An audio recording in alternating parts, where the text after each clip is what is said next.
Couvre-feu déguisé à Yaoundé, le régime verrouille la capitale avant la proclamation des résultats, la police déjà en mode arrestation. Mesdames et messieurs, ce qui se prépare à Yaoundé n'est pas une simple décision administrative, non. Ce n'est pas une mesure de sécurité, ni un geste de précaution. C'est une manœuvre politique bien huilée, une scène de théâtre où le rideau vient de se lever sur un scénario déjà écrit à l'avance. Le Cameroun tout entier retient son souffle, car du 26 au 28 octobre, la capitale politique se transforme en une véritable zone militaire. Oui, vous avez bien entendu, toutes les manifestations publiques interdites, toutes, sans exception. Yaoundé, la ville aux 1000 collines, va devenir la ville aux 1000 patrouilles. Le préfet du Mundi, Djik Emmanuel Martel, a sorti sa plus belle plume pour signer un arrêté qui sent la peur à des kilomètres. Un texte froid, sec, tranchant, qui dit en clair, personne ne bouge, sinon on vous cueille. Et pendant que le peuple se demande encore comment il va survivre au prix du pain, le pouvoir, lui, s'organise pour étouffer le moindre souffle de contestation. Ah, Cameroun. Toujours égal à lui-même. Quand le pays s'échauffe, au lieu d'ouvrir les fenêtres du dialogue, on ferme toutes les portes, on baisse les rideaux et on déploie la police. Le mot « interdiction » devient soudain la chanson officielle du régime. Du 26 au 28 octobre, même les mouches devront demander une autorisation avant de voler au-dessus de Mvogembeyi. Mais ce n'est pas tout.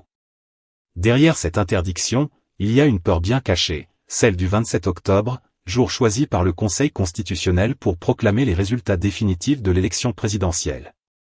Un timing qui n'a rien d'un hasard. Pendant que le peuple attend la vérité des urnes, le pouvoir, lui, prépare les menottes, les barrages et les gaz lacrymogènes.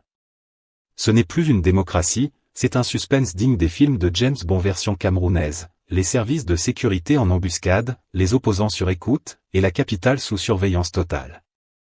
Et pourtant, tout cela est présenté sous un vernis de nécessité d'ordre public. Vous voyez un peu le piège? On dit que c'est pour préserver la paix, mais en réalité, c'est pour préserver le calme avant la tempête.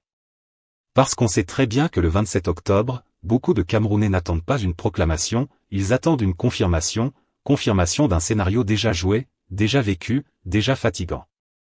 Mais cette fois, le pouvoir semble décidé à tout verrouiller. Les bars auront des horaires de couvre-feu, les motos n'auront plus le droit de circuler sur les grands axes, les boîtes de nuit devront baisser le son, et même les bidons d'essence seront suspects.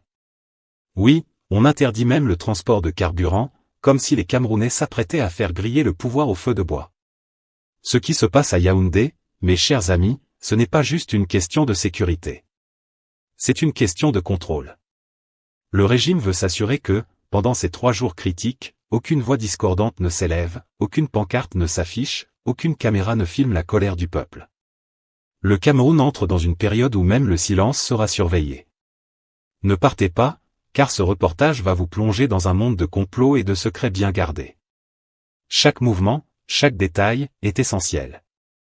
Ce n'est pas juste une simple interdiction, c'est une stratégie d'étouffement. Ce n'est pas juste une mesure préventive, c'est une arrestation programmée de la liberté. Et pendant que certains applaudissent en disant que c'est pour éviter les troubles, d'autres comprennent déjà que le vrai trouble, c'est cette peur du peuple qu'on habille en ordre public. C'est ce double discours permanent où, au nom de la paix, on tue la démocratie à petit feu. Alors, avant de plonger dans le cœur de cette affaire, prenez un instant pour aimer cette vidéo, vous abonner à Camé News, et surtout activer la cloche pour ne rien rater de nos prochaines analyses. Parce qu'ici, on ne vous sert pas les nouvelles froides comme au journal télévisé du 20h, non. Ici, on vous livre la vérité bien chaude, bien épicée, pleine de rebondissements et sans filtre. Restez connectés, car ce que vous allez entendre dépasse tout ce que vous pensiez savoir sur la politique camerounaise. Oui, ce n'est pas juste une interdiction de manifester. C'est le signe avant-coureur d'un verrouillage total du pays, un avant-goût de ce que pourrait devenir notre démocratie si on continue à la regarder mourir en silence. Partie 1, le silence imposé, ou comment Yaoundé a décidé d'éteindre les voix avant même qu'elles ne s'élèvent. Mes frères, il y a des silences qui parlent plus fort que les discours. Et celui que le préfet du Mundi vient d'imposer à la capitale camerounaise résonne comme un tonnerre dans un ciel sans nuages. Depuis le 23 octobre, un document d'apparence banale, signé d'une main ferme par Djik Emmanuel Martel, fait trembler tout Yaoundé. L'arrêté préfectoral numéro 002044, pour ceux qui aiment les références, interdit toute manifestation publique dans la ville du 26 au 28 octobre. 3 petits jours, mais 3 jours cruciaux. 3 jours pendant lesquels la capitale politique du Cameroun sera muette non pas par choix, mais par décret. Et tenez-vous bien, ce n'est pas un hasard.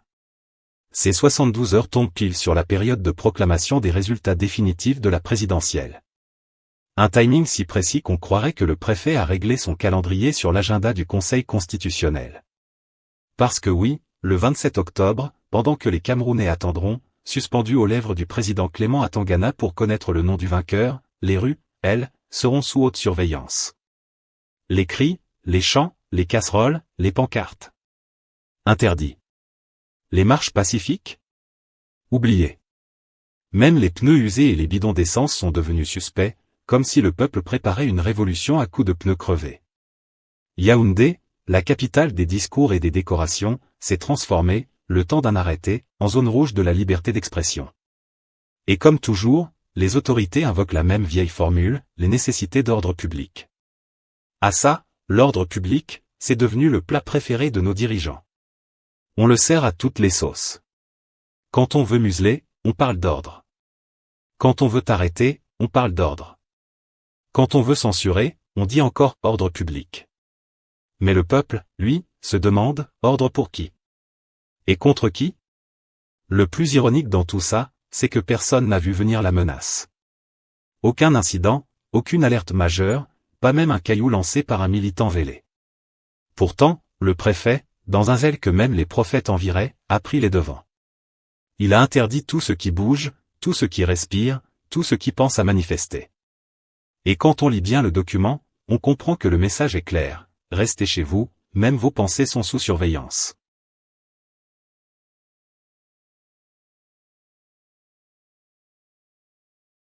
Les Camerounais, habitués aux annonces rocambolesques, ont d'abord cru à une rumeur. Mais quand les radios ont commencé à lire l'arrêté ligne par ligne, le choc a été total. Un vendeur de journaux à Mvogada s'exclame. Ah donc même si je veux fêter la victoire de mon candidat, c'est le commissaire qui va m'applaudir? Un autre, chauffeur de moto-taxi, réplique. Mon frère, même ta moto est suspecte maintenant. On n'a dit pas de circulation sur les grands axes. Si on te voit à Bastos, c'est direction la Fourrière et après la cellule. Et oui, le document n'a rien laissé au hasard, les motocycles bannis dans les zones sensibles, les débits de boissons réglementés, les boîtes de nuit fermées, les pneus interdits d'exposition. Bref, tout un arsenal pour préserver la paix. Une paix si fragile qu'elle ne supporte même pas une chanson ou un slogan. Mais posons-nous la question, pourquoi tant de précautions pour une simple proclamation des résultats? Parce que derrière le calme apparent, les autorités savent que le pays est assis sur un volcan politique. Depuis le soir du scrutin, la tension monte, les rumeurs circulent, les réseaux bouillonnent. Et au milieu de tout ça, un certain Issa Chiroma Bakary, candidat, ancien ministre et tribun des foules, a osé faire ce que beaucoup craignaient, appeler ses partisans à sortir, dans la paix et dans l'amour de la patrie, pour défendre leur victoire. Des mots apparemment doux, mais qui sonnent, pour le pouvoir, comme un appel à l'insurrection. Et c'est là que la panique s'installe. Car soyons honnêtes, quand un régime commence à interdire préventivement, c'est qu'il ne se sent plus en confiance. Au lieu de préparer la proclamation dans la sérénité, on préfère préparer les commissariats. Au lieu de rassurer les citoyens, on menace les attroupements. Et au lieu d'écouter les frustrations, on choisit le verrouillage total. Et ce préfet, Djig d'Emmanuel Martel, c'est le Cameroun du paradoxe, n'a rien laissé au hasard. Un pays où on proclame la démocratie. Il a cité le jour même où on interdit aux les lois sur le maintien de l'ordre, les décrets d'organisation administrative, bref tout le code administratif camerounais, comme pour dire, voyez, tout est légal. Mais légal ne veut pas toujours dire légitime. Et c'est là que le bâtiment blesse. Parce qu'en brandissant le parapluie de la loi, on oublie le soleil du droit fondamental, le droit de manifester pacifiquement. Ce qui choque davantage, c'est la précision militaire de la diffusion du document. L'arrêté a été envoyé à tout le monde, ministère, commissariat, gendarmerie, syndicats, sous-préfecture, même les archives ont eu leur copie. Comme si on voulait s'assurer que personne, absolument personne, ne puisse dire « je n'étais pas au courant ». Une mobilisation générale, non pas pour protéger le peuple, mais pour empêcher le peuple de se faire entendre. En réalité, ce que cet arrêté révèle, ce n'est pas seulement une mesure de sécurité, mais une peur d'État. La peur d'un cri populaire, d'une foule imprévisible, d'un slogan trop fort. Et dans cette peur, le pouvoir préfère paralyser tout le monde plutôt que de risquer un seul débordement. C'est ce qu'on appelle, dans notre jargon local, prévenir même ce que Dieu n'a pas encore prévu. Et pourtant, mes frères, la leçon de l'histoire est claire, chaque fois qu'on ferme la bouche du peuple, la colère se met à parler autrement. En 2018, on avait déjà vu les mêmes interdictions, les mêmes arrestations, les mêmes discours d'ordre public. Résultat, des centaines d'opposants en prison, des familles en deuil, et une nation divisée. Mais apparemment, on n'apprend pas de ses erreurs. On préfère les répéter en plus fort, en plus longtemps, et en plus visible. Voilà donc, chers téléspectateurs de Kame News, comment le droit de manifester, un droit inscrit dans la Constitution, s'est transformé, en 3 paragraphes préfectoraux, en crime d'opinion. Et pendant que le régime parle d'ordre public, le peuple, lui, parle d'injustice publique. Restez bien avec nous, parce que dans la partie 2, on va décrypter ensemble la mécanique du pouvoir derrière cette interdiction, qui tire les ficelles, pourquoi ce timing précis, et surtout, comment Yaoundé est en train de devenir le symbole d'un verrouillage politique total. Mais avant ça, abonnez-vous à Kame News, aimez cette vidéo, et dites-nous en commentaire. Pensez-vous que cette interdiction est une mesure de sécurité, ou une peur du peuple déguisée? Votre opinion compte, parce qu'ici, la voix du peuple ne s'interdit pas. Partie 2, un arrêté préfectoral qui sent la peur à plein nez. À Cameroun, mon pays. Quand un préfet signe un papier, ce n'est pas seulement de l'encre qui coule, c'est tout un parfum de panique qui se dégage. Oui, mes chers téléspectateurs, l'arrêté préfectoral du sieur Djik d'Emmanuel Martel n'est pas tombé du ciel comme une pluie de saison. Non. Il sent la sueur froide du pouvoir, cette sueur qui coule quand on sait que le peuple est prêt à dire « trop, c'est trop ». Et comme toujours, au lieu d'écouter la colère, on préfère la bâillonner avec un papier tamponné et un cachet bien appuyé. Le 23 octobre 2025, pendant que les Camerounais cherchaient encore le prix du poisson braisé qui a dépassé le salaire minimum, le préfet du Mundi, lui, signait tranquillement un arrêté qui tue le droit de manifester comme on écrase un cafard dans la cuisine. Son arrêté numéro 002044 AP 06 SAIP, un numéro aussi long qu'un sermon de dimanche, annonce, je cite, « Les manifestations non autorisées sur la voie publique sont interdites sous toutes leurs formes. » Ah! Sous toutes leurs formes, ça veut dire même les discussions au carrefour, même les réunions sous le manguier derrière la maison, même les marches improvisées vers le non-cac. Le régime n'a laissé aucune fenêtre ouverte, même respirer trop fort pourrait devenir une manifestation. Et c'est là qu'entre en scène le personnage principal de cette comédie politique, Issa Chiroma Bakari. Le vieux lion de Garoua, celui qu'on croyait apprivoisé, s'est mis à rugir de nouveau. Il a osé inviter ses partisans à « sortir comme un seul homme, dans la paix et l'amour de la patrie ». Une phrase qui, dans un pays normal, passerait pour un appel à la sérénité, mais au Cameroun, ça sonne comme une déclaration de guerre. Parce que chez nous, sortir comme un seul homme veut dire « rassemblez-vous », mais préparez-vous à courir quand les pick-up de la gendarmerie arriveront. Et c'est là que la peur a changé de camp. Oui, mes frères, cette peur qui habite les bureaux climatisés du pouvoir, celle qu'on ne voit pas mais qu'on sent dans les décisions absurdes. On dit que le préfet a signé l'arrêté, pour préserver l'ordre public, mais l'ordre public de qui? Celui des vendeurs de champagne au Hilton, ou celui des mamans du marché Mokolo qui veulent juste crier leur ras-le-bol. On interdit les manifestations, mais on laisse les embouteillages de Yaoundé manifester chaque jour sur les routes. On dit qu'il faut protéger la paix, mais la vraie paix ne s'impose pas avec des kalachnikovs, elle se construit avec la justice et le dialogue. Ce qui choque encore plus, c'est le timing, mes frères. L'arrêté arrive juste avant la proclamation des résultats de la présidentielle du 12 octobre. C'est comme si le pouvoir avait deviné que le peuple allait mal digérer les chiffres qui vont tomber du Conseil constitutionnel. On dirait même qu'ils ont déjà prévu les cris, les casseroles, les pancartes, et les chants de colère. Et au lieu de préparer la sécurité, ils ont préféré préparer la répression. Vous voyez, au Cameroun, on ne prévient pas le désordre, on prévient la contestation. C'est très différent. Quand le peuple commence à bouger, on dit que c'est un risque pour la stabilité nationale. Mais quand le régime verrouille tout, on appelle ça mesure de précaution. Ah, quel bel art de jouer avec les mots! Pendant que certains font des poèmes, d'autres font des arrêtés. Et ne parlons même pas de la portée symbolique de cet arrêté. Interdire les manifestations à Yaoundé, c'est comme interdire les prières à la mosquée le vendredi, c'est une manière de dire que le pouvoir est désormais au-dessus de la foi, au-dessus de la Constitution, au-dessus même du bon sens. Parce que selon la loi fondamentale du pays, le droit de manifester pacifiquement est sacré. Mais voilà, quand le régime sent que le peuple s'éveille, il transforme les lois en simples décorations pour les livres d'école. Le préfet Jigde Emmanuel Martel, lui, n'a fait qu'exécuter les ordres venus d'en haut. Il est comme ces lampadaires qui ne brillent que quand on appuie sur un interrupteur au palais d'Etoudi. Ce n'est pas lui le vrai problème, non. C'est le système qui, depuis 40 ans, a transformé les administrateurs en gendarmes politiques, les préfets en boucliers du pouvoir, et les lois en ficelles pour ligoter la liberté. Et ce qui est encore plus ironique, c'est la justification de l'arrêté.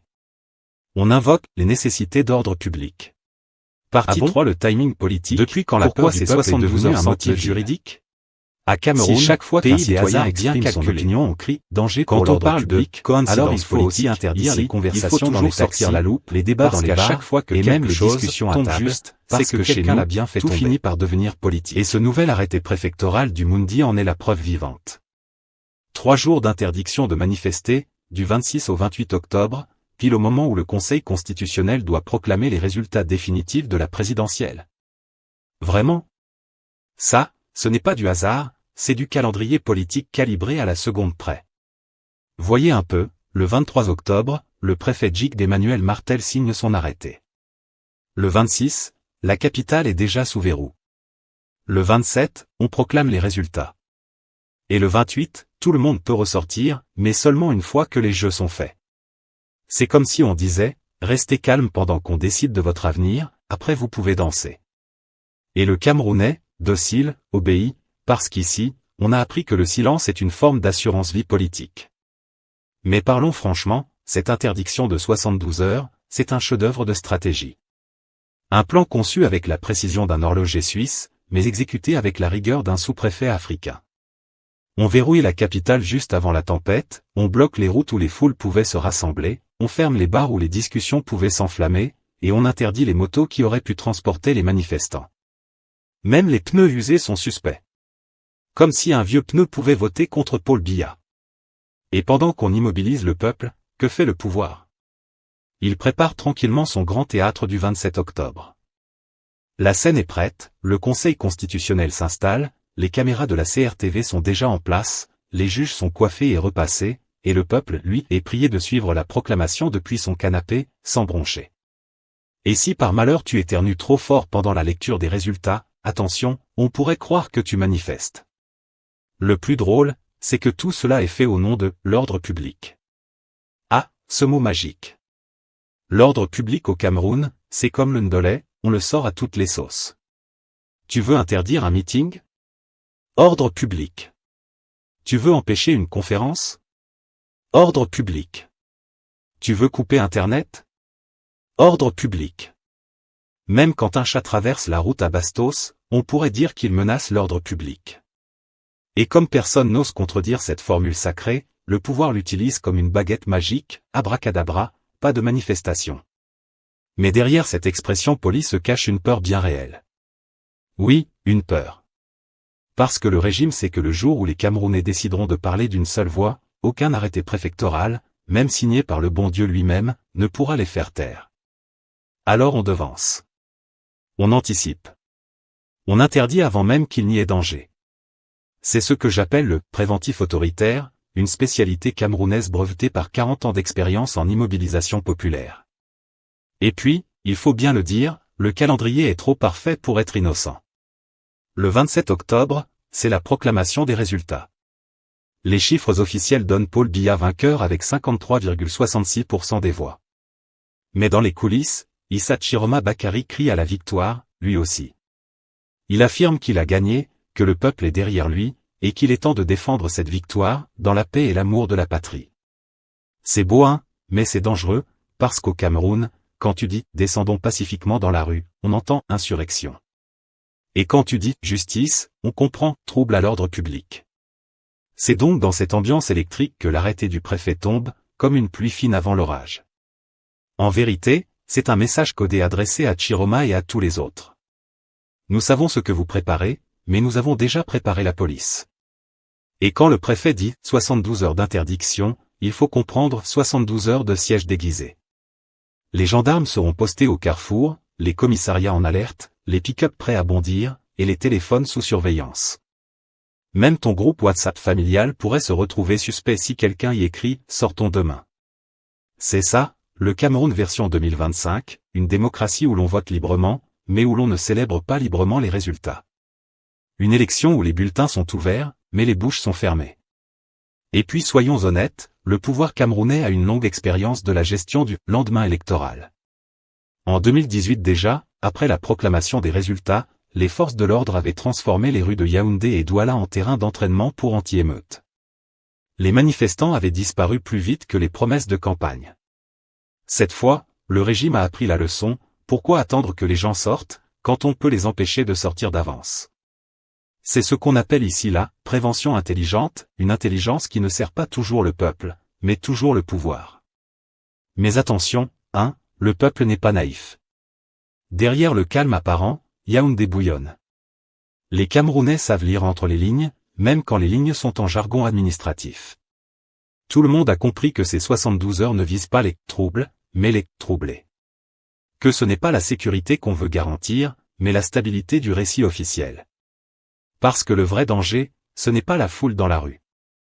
Le vrai danger, c'est la foule qui pense. Et quand la foule commence à réfléchir, le pouvoir, lui, commence à trembler. Alors, on ferme la capitale, on isole les points chauds, on coupe les connexions, on verrouille tout. Et après, on viendra dire que tout s'est bien passé, que le peuple camerounais a fait preuve de maturité politique. Quelle maturité? Celle du prisonnier qui ne bouge plus de peur d'être frappé? Allons seulement. Dans ce pays, on a réussi à transformer la peur en vertu. On félicite le peuple de ne pas réagir, on l'applaudit pour sa discipline, et on présente son silence comme une preuve de stabilité. Pourtant, ce silence, mes frères, ce n'est pas la paix. C'est juste la fatigue d'un peuple qui sait que chaque cri peut lui coûter sa liberté. Et pendant que le pouvoir savoure sa victoire dans le calme, la démocratie, elle, pleure en silence. Parce que le 27 octobre, quand le Conseil constitutionnel annoncera les résultats, Yaoundé sera calme, oui. Mais ce sera un calme surveillé, un calme imposé, un calme d'otage. Et quand tout sera fini, le préfet Djigd pourra se féliciter, mission accomplie, aucun incident. Mais en vérité, c'est le peuple qu'on aura réussi à bâillonner. Et moi je vous le dis, chers abonnés de Kame News, ce n'est pas la stabilité qu'on vit là. C'est juste la peur bien organisée. Alors je vous pose la question. Est-ce qu'on peut encore parler de démocratie quand on a besoin d'un arrêté préfectoral pour respirer? Ou alors, c'est ça la nouvelle définition du vivre ensemble au Cameroun? Dites-le moi dans les commentaires. Et surtout, abonnez-vous à Kame News, parce qu'ici, on ne ferme pas la bouche, même quand Yaoundé ferme la route. Partie 4 Les enjeux juridiques et les scénarios possibles, quand la loi devient un bouclier politique. À Cameroun. Pays où la loi ne protège plus les faibles, mais où les forts s'en servent comme parapluie quand il pleut sur la démocratie. Quand on lit cet arrêté du préfet Djigd d'Emmanuel Martel, on a envie de dire, papa, même la Constitution doit respirer un peu. Parce que voyez-vous, ce n'est pas seulement une histoire de manifestation interdite. C'est bien plus grave que ça. C'est la traduction parfaite d'un pouvoir qui confond l'ordre public avec le silence du peuple. Juridiquement parlant, et je dis bien juridiquement, pas politiquement, cet arrêté viole plusieurs principes de base. Le droit de manifester pacifiquement, il est garanti par la Constitution camerounaise. Ce n'est pas un cadeau du préfet, ce n'est pas une faveur du ministre, et encore moins une permission de Paul Biya. C'est un droit fondamental. Mais comme souvent au Cameroun, les droits fondamentaux deviennent des privilèges qu'on accorde à la tête du client. Et quand on parle de manifester, le régime se bouche les oreilles comme un père de famille qui ne veut pas entendre le cri de son enfant en colère. Le préfet dit qu'il agit pour des raisons d'ordre public. Ah bon? Et quel ordre public est menacé? Est-ce qu'on a signalé des armes? Des menaces? Des bombes? Rien. Même pas une souris politique n'a encore bougé, mais déjà on sort les gros textes, les forces de l'ordre, les menaces de sanctions, comme si Yaoundé allait exploser demain matin.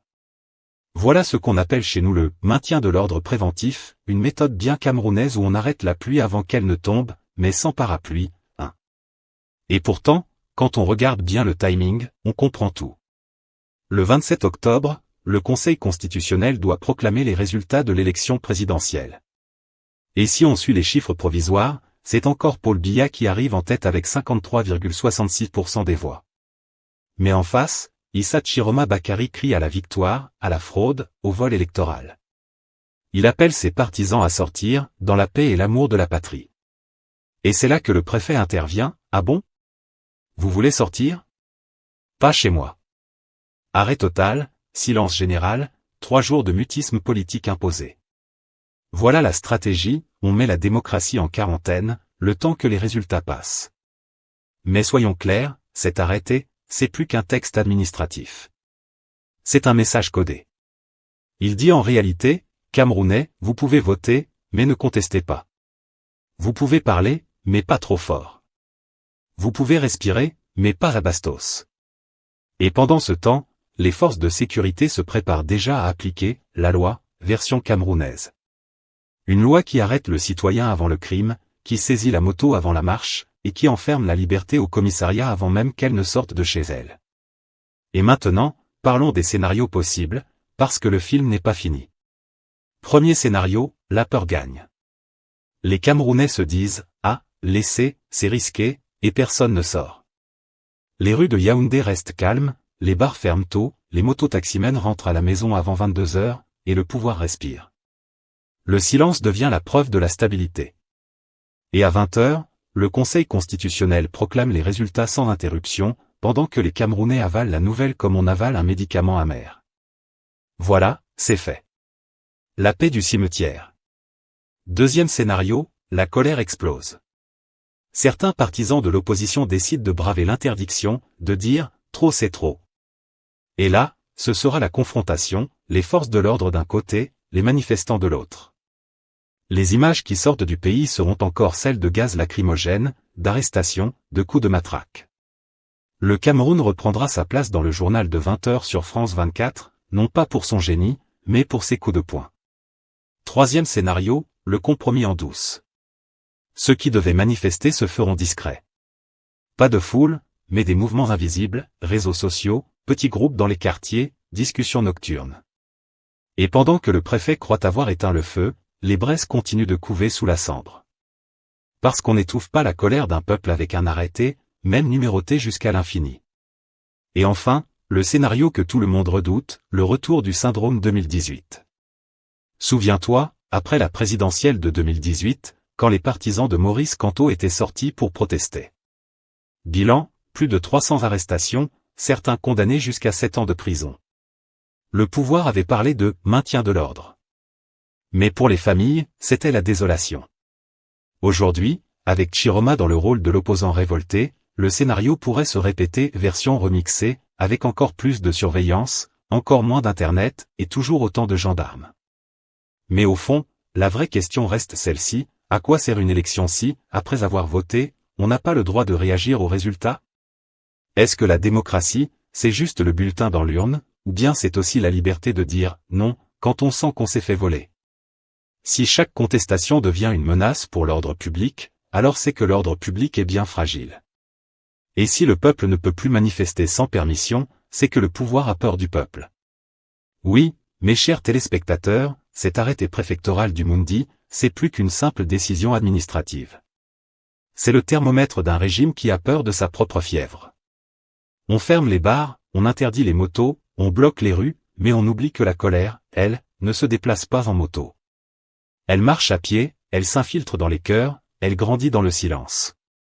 Et quand elle explose, aucun arrêté préfectoral ne peut la contenir. Alors je vous pose la question, vous qui regardez Camé News ce soir. Est-ce que c'est vraiment pour maintenir l'ordre, ou pour maintenir le pouvoir? Dites-le nous dans les commentaires. Et surtout, ne partez pas sans liker et vous abonner, parce que ce dossier-là, mes frères, ce n'est que le début d'un épisode politique à suspense que seul Camé News saura vous raconter, avec la vérité, la satire, et un peu de piment camerounais même. Conclusion, clôture marquante et appel à l'engagement. La question est simple et lourde à la fois, préfère-t-on la paix par la contrainte ou la liberté par le débat? Camé News vous invite à porter le débat, mais pacifiquement, intelligemment, et sans tomber dans le piège des haines faciles. Dites-nous, selon vous, l'arrêté du 23 octobre protège la ville, ou protège un résultat? Commentez, partagez, likez et surtout abonnez-vous pour suivre le dossier en temps réel. Restez connectés, on continuera d'informer, d'analyser et, comme toujours, de chambrer le pouvoir avec le sourire impertinent qui nous va si bien.